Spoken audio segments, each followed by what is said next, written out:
Hey food bloggers, thank you so much for joining me in this mindset and self-care focused episode here on Eat Blog Talk. One of the reasons I started Eat Blog Talk was to hold a space to talk about the importance of mindset and self-care. Being an entrepreneur can be a lot. If we are not taking care of ourselves, then getting actionable information about SEO, Pinterest, or whatever else is all moot. I will meet you back here every Wednesday to discuss various mindset and self-care topics, so you have the energy and space to tackle the rest. Hi food bloggers, it's Ella from Alpine Ella. Picture this, food photography and blog posts without the hassle. That's where I come in. I offer food photography and blog post writing services tailored just for you. Email me at ella@alpineella.com and let's chat about how I can bring value to your business. Hello, food bloggers. Welcome to this self-care and mindset-focused episode of Eat Blog Talk. Today, we are going to talk about 5 ways to protect your energy. It took me a really long time to understand that I do not have an unlimited supply of energy, and that when I overspend my personal source of energy, bad things happen. In this episode, we will talk about the importance of protecting your energy, as well as 5 ways to do this. Without energy, we do not run. It's not even that we don't run efficiently, we just don't run. And when we don't run, we cannot take care of ourselves, and we certainly cannot take care of other people. We cannot do the things we're made to do in this world. We cannot thrive. We aren't motivated, our drive is gone, and a biggie for me, we can't have fun when we don't have energy. I ran on seemingly endless amounts of energy until my 30s when I pushed myself way too far and had a breakdown. 2011 was the worst year of my life, hands down. I learned a very hard and important lesson that year, and that is that protecting my energy is absolutely vital. There are so many things and people I love in this life that I've been blessed with, and if I want to enjoy these things, I need energy. It's really as simple as that. The past 12 years have been a journey for me just of learning the best ways to protect this precious resource so I can continue to live and love life. Let's talk through the 5 ways that you can protect your energy. Number 1 is analyze historical data. As I get older, life patterns become more evident to me. And also as I get older, I see the value in evaluating these patterns. Anything that has happened is considered to be data that we can work with. We cannot change anything in the past, so we may as well use it as a learning tool, right? I will illustrate this point with a little story. This past September was the start of a pretty difficult season for me. In mid-September 2023, I caught a nasty cold, which started this cycle of sickness and not feeling well for nearly 3 months. Somewhere in the middle of the stretch, I remembered that I had experienced a very similar situation the year prior. So this is what September of 2022 looked like, the year before this. It was the start of a new school year. We were catching up from taking time off in the summer. I was getting up earlier in the day. I was also keeping track of our boys' schedules and activities, driving them to and from school and activities. My husband, Dan, had foot surgery during that time as well. At the end of that September, I hosted a blog retreat. At this point, I was absolutely spent and I got really sick during that retreat. After that, my mom passed away. I experienced grief for the following few months. I just never felt like I was keeping up with work during that time either.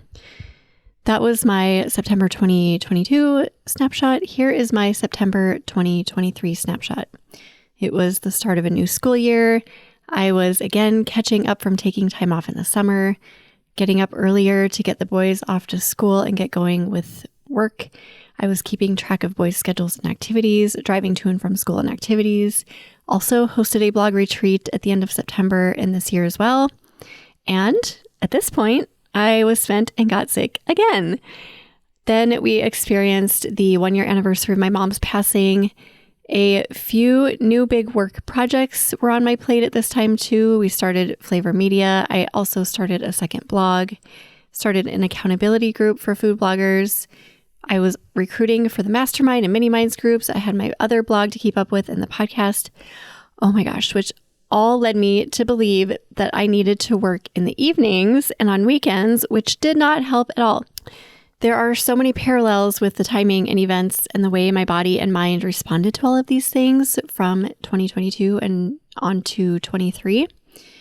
None of it was a coincidence. This was an energy issue that I had to deal with.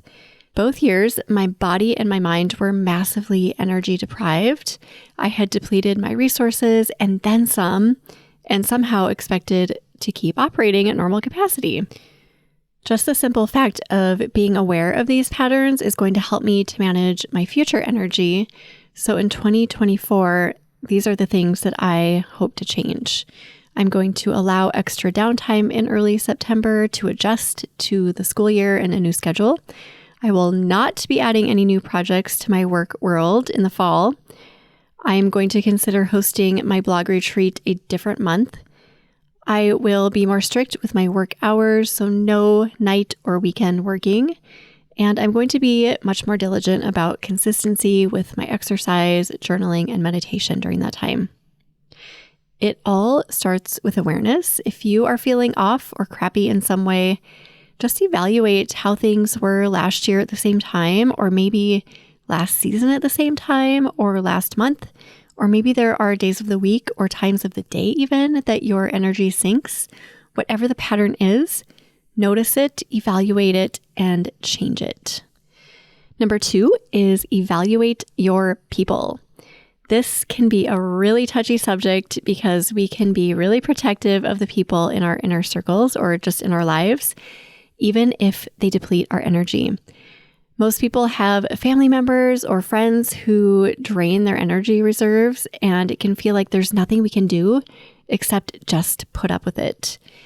This is how I operated for a lot of my life. I played the victim, not only allowing draining people into my circle, but then complaining about how much they drained me. The energy I wasted on all of this nonsense. Here's the thing with this. It might feel really tricky because you don't want to tell your mom or your aunt to buzz off, right? That's rude. This isn't feasible in most situations. Obviously, if there is some sort of abuse involved or other serious issues, cutting people off completely may need to happen. But most of the time, there are ways to manage this without having to do this. My mother passed away, as I mentioned, so I will say what I'm about to say with the most respect and love possible. I loved her dearly and I miss her so, so much, but she was not a human that radiated positivity. She had an extremely pessimistic and cynical view of the world, and she said this about herself all the time, so this is something that even she recognized. To state this bluntly but nicely, she often rained on my parade throughout my whole life. There are many, many wonderful things that have happened in my life that I did not share with my mother out of fear of being judged or ridiculed. This was my way of preserving my energy. I knew the types of things she would respond negatively to, so I just didn't go there. Instead, I did my best to control the topics we would chat about. I would keep it to talking about artwork and food and creative subjects because she was super positive about all of that. And I did my best to avoid the topics that I knew would set her off and therefore deplete my energy. If there is someone in your life that depletes your energy, try limiting engagement with certain topics. Do what you can to minimize the amount of energy you spend being in their presence. When you evaluate your inner circle, which I really strongly recommend that you do, sometimes you will pinpoint energy drains that you can eliminate or drastically reduce your exposure to. People can be messy. We all know this, right? My husband says this all the time, but we can control the amount of messiness most of the time. Number 3, manage inputs and outputs. I am a self-proclaimed expert in this area, and you will hear why in just a bit. By inputs and outputs, I'm referring to the information that reaches our senses, that's inputs, and the way that we respond to them, outputs. When I get set up for my podcast interviews, I plug my microphone into the computer and I put my earbuds into my ears. My audio software receives my voice as its input and it delivers sound to my ears as output. As humans, we receive a lot of input throughout our days, and as entrepreneurs, we receive even more input, I believe. We have family members talking to us and needing things from us. We have social media and the news and emails for work and emails from school and information about activities. We have our calendars screaming at us. We have friends and spouses and extended family requesting our time and energy.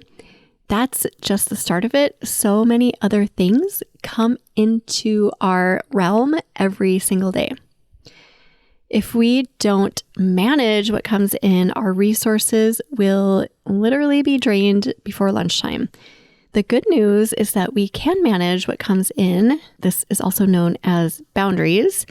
And we can also manage how much energy we choose to use up to respond to what is coming in. I mentioned that I am an expert in this field, and I will share why. I have this child. He is my oldest child, and he is one of the most amazing humans on planet Earth. If you've met Elijah, you know exactly what I'm talking about. One of the reasons he's so awesome is because he's high input. He produces words galore, so much love, hugs, requests, opinions, thoughts, questions, you name it. I love that he is like this. He wears his heart on his sleeve and nobody ever questions what this kid is thinking or feeling or wanting. Watching a movie with said kid can be an intense experience, to say the least. Here is a little rundown of how our movie watching experiences go. First of all, he has to control the remote. Within the first 2 minutes, he is already pausing to ask questions about who the bad guy might be, whether or not I think the main character looks like grandpa, how old that little boy is in real life, whether or not he's still alive, when the movie was released, whether or not the sequel is better than the original, how old the actors are, and on and on. You might think I'm joking, but I am not joking. I adore my time with this kid, so I do not get upset with him. I don't shut him down completely anyway. But I definitely do manage the inputs and the way I respond to him, which is my output. If I did not do this, I would be in a pile on the floor 20 minutes into the movie. I manage my outputs by doing 3 things: thumbs up, thumbs down, and shoulder shrugs. I don't talk because that's valuable energy. I simply do one of those 3 things every time he says something, and he's happy with that for the most part. Occasionally, I do ask him to please stop the questions and comments, but it always starts back up. Elijah, if you're listening, I love you. Throughout your day, you have the ability to manage how much information is coming at you, and you have the ability to manage how you respond to it. Here are some suggestions about how to manage inputs and outputs throughout your day. You can stop or cut back on watching the news. I do not watch the news ever, and this is a huge, huge energy save. Stop or cut back on social media and or internet scrolling. Oh my goodness, this is a biggie for so many of us, and it can so drastically help to preserve your energy. Only dip into your email 1 to 2 times a day, or hire someone to give your email a once through before you even look at it.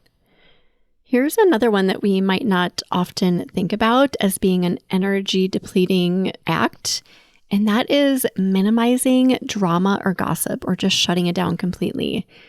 Or stop yourself from overthinking or overanalyzing a situation. This one can be such a major energy drain for me. Number 4, make a plan. I talk to a lot of people throughout the week, and one thing I'm always blown away by is how little time entrepreneurs spend on planning. Planning is like salt. A simple sprinkling of salt on a plate of food can go a really long way. A really tiny bit can literally transform a bland dish. Planning is the same. A few minutes of planning will transform your week. It will allow you to show up with an agenda, so you don't have to expend as much energy. Think of those times when you start a new month or week or even just a new day without the slightest inclination as to what you're going to do. You flail, you scramble, you stress out. You might work on the wrong things or get distracted by social media or who knows what else. That is precious energy that you are using up. But when you take 15 minutes to plan out your week before it begins or 5 minutes to plan out your day before it starts, you can show up with purpose, efficiently doing the things that help you move toward your goals, and with minimal energy expended. I found that people get annoyed by planning because it's not something they can check off their to-do list, when in reality, putting in the time up front to plan will help you glide through your to-do list with so much less energy than if you didn't plan. Here are some ways I suggest planning in order to preserve your energy. Carve out a 4-hour chunk of time to plan the year ahead. Set aside 1 hour to plan each quarter and 30 minutes to plan each month.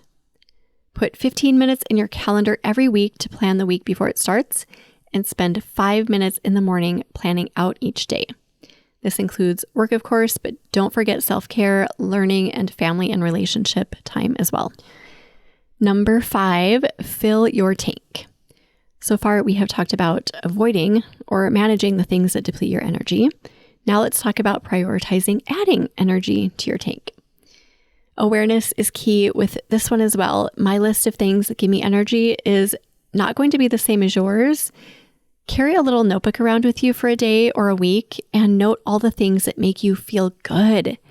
Those things that really fill you up and just make you feel filled instantly with energy.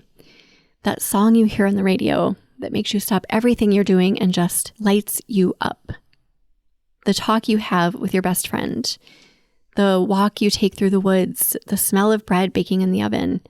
When I'm needing a quick burst of energy, I have a few go-to things I go looking for. Those things include a nap, a hug from my husband. Oh my gosh, that man is like a source of positive energy for me. I love his hugs and they work every time.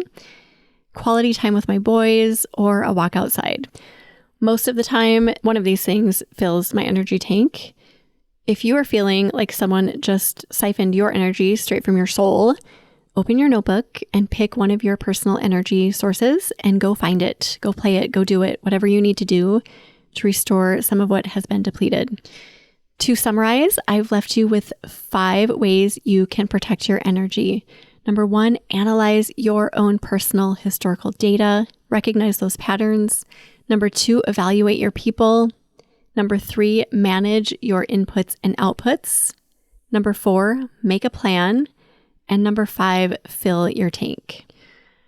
Protecting your energy is going to help keep you running optimally. It allows you to take care of yourself and others, and it allows you to not just take up space on this planet, but instead to thrive on this planet and do those things you are here to do.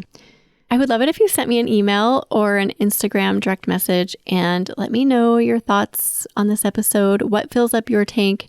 What things do you do to protect your energy? If you have any other ideas, thoughts, or suggestions, I would love to hear them. Thank you so much for being here. I appreciate you guys so much, and I will see you next time. Thank you so much for listening to this mindset and self-care episode here on Eat Blog Talk. If you are a food blogger providing a service for other food bloggers and you want to spread the word about the value that you offer, I would love to offer you a free way to do just this. Send me a 60-second audio clip to be featured in a mindset and self-care episode here on Eat Blog Talk in 2024. Go to eatblogtalk.com/audio clip to learn more.